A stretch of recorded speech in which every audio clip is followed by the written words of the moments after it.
Aizvadītās nedēļas nogalē 2 dienas Cernikavas apkaimi pieskandināja suņu balsis, kuras skaļi komunicējot ar sugas brāļiem centās norādīt par gatavību skriet visātrāk. Vien gaidīšana līdz startam ir mokoši pat pieredzes bagātiem suņiem. Recepte, kā to padarīt tīkamāku, gan katram saimniekam sava. Nav jānes obligāti. Tas ir vienkārši tā, apsajūtai, lai viņa tā kā atslāpt nedaudz pirms starta. Baltijas kausa 4. un pasaules kausa 1. posmā Cernikavas aktīvās atpūtas trasē sacentās 100 divkājieno un vairāk nekā 300 četrkājieno sportistu no 5 valstīm, un 5,3 km garo trasi pēc iespējas ātrāk bija jāpieveic gan velokamanu braucējiem, gan skūteristiem, gan arī tiem, kas piedalās bikejoringā vai kanikrosā.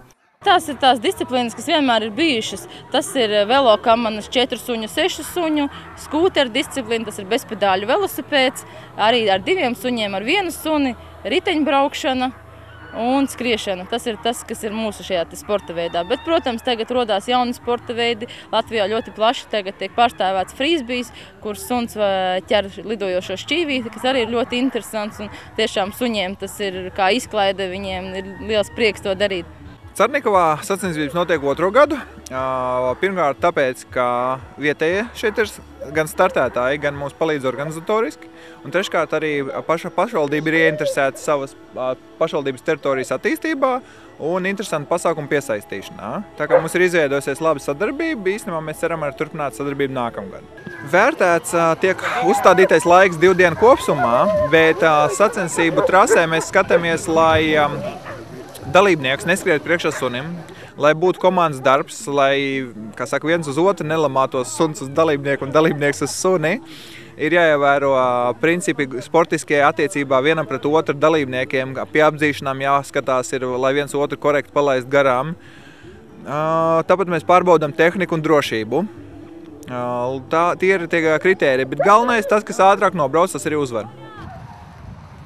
Kamanu suņu sporta veidiem ir sena vēsture Krievijā, un arī šoreiz netrūkst dalībnieku no lielās kaimiņu zemes, īpaši velokamanu disciplīnā. Mēs vēl esam jauni. Tikai 2 gadus nodarbojamies. Visi suņi ir jauni. Tāpēc uzskatu, ka ir labi rezultāti. Pirms tam mums bija cits sastāvs. Pagājušajā gadā Polijā ieņēmām 3. vietu, arī šeit 3. Bet tagad suņi ir jauni, trenējamies vien kādu mēnesi. Iemesli, kāpēc suņi uzsākuši sporta gaitas, ir līdzīgi. Nepieciešama kārtīga izskriešanās, bet disciplīnas izvēle jau atkarīga no saimnieka vēlmēm. Vislielākā konkurence bikejoringā, kur suns velk velosipēdistu. Skriet mēģinājām, bet tas ir ļoti grūti. Jābūt tādam ļoti sportiskam cilvēkam. Kanikros ir pati grūtākā disciplīna. Es nezinu, man pašai patīk skriet, kaut gan arī tikai nesen to sāku tā, hobiju pēc piekopt. Un tad man mājās ir vēl tāds skrējējs arī, kam suns, kam ir enerģija daudz, un tad man darba kolēģis ar to nodarbojās, un tad mēs arī šovasar tikai sākām pamēģināt vispār to skriešanu ar suni kopā, to kanikrosu saucamo.